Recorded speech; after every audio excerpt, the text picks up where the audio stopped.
Hello అండి, నేను మీ doctor Ashish Reddy, consultant microsurgical andrologist, Asian andrology.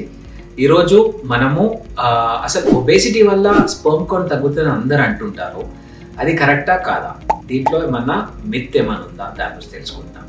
మొదటిగా ఒబేసిటీ వల్ల కొన్నిసార్లు మన బాడీలో హార్మోన్స్ ఇర్రెగ్యులర్గా అయ్యే ప్రమాదం వెరీ కామన్గా ఉంటుంది. సో అలాంటప్పుడు మనకి ఈ హార్మోన్స్ కరెక్ట్గా రెగ్యులేట్ కావాలంటే బాడీ వెయిట్ కూడా నార్మల్ ఉండాలి. సో నేను ఒక ఎగ్జాంపుల్ చెప్తా. రీసెంట్లీ ఒక పేషెంట్ వచ్చారు నాకు, అరౌండ్ 110 kgs ఉండే పేషెంట్. స్పెర్మ్ కౌంట్ చూస్తే 4 million ఉండే.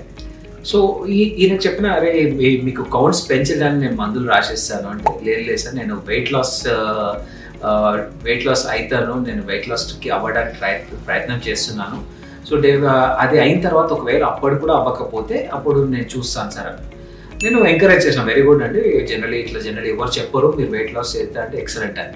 మళ్ళీ వెయిట్ లాస్ 2 monthsలో వాపస్ వచ్చారు. నా దగ్గర 10 kgs వెయిట్ లాస్ అయ్యారు. కంప్లీట్గా ఫుడ్ చేంజ్ చేశారు, హెల్తీ డైట్లోకి వచ్చారు. ఈ స్టార్టెడ్ ఇస్ ఎక్సర్సైజ్.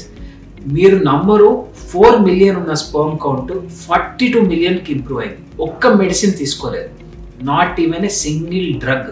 సో ఇంత క్లియర్గా ఈ ఎగ్జాంపుల్లో మనకు అర్థమైపోతుంది ఏంటంటే, వెయిట్ లాస్ అవ్వడం ద్వారా ఆటోమేటిక్గా మీకు స్పెర్మ్ కౌంట్ పెరుగుతుంది. 1% కూడా ఏం మెడిసిన్స్ అవసరం లేదు. సో ఎవరైనా ప్రెగ్నెన్సీ ప్లాన్ చేస్తున్నారో, మీరు హయ్యర్ వెయిట్ సైడ్ ఉన్నారు అంటే మాత్రం డెఫినెట్లీ వెయిట్ లాస్ అవ్వండి. ఒక 10 kgs తగ్గి చూడండి, ఒక 20 million డిఫరెన్స్ ఖచ్చితంగా కనిపిస్తుంది. సో బెటర్గా మంచి ఎక్సర్సైజ్ చేయండి, హెల్తీ డైట్ తీసుకోండి, and be healthy. Definitely you'll get pregnant. Thank you so much.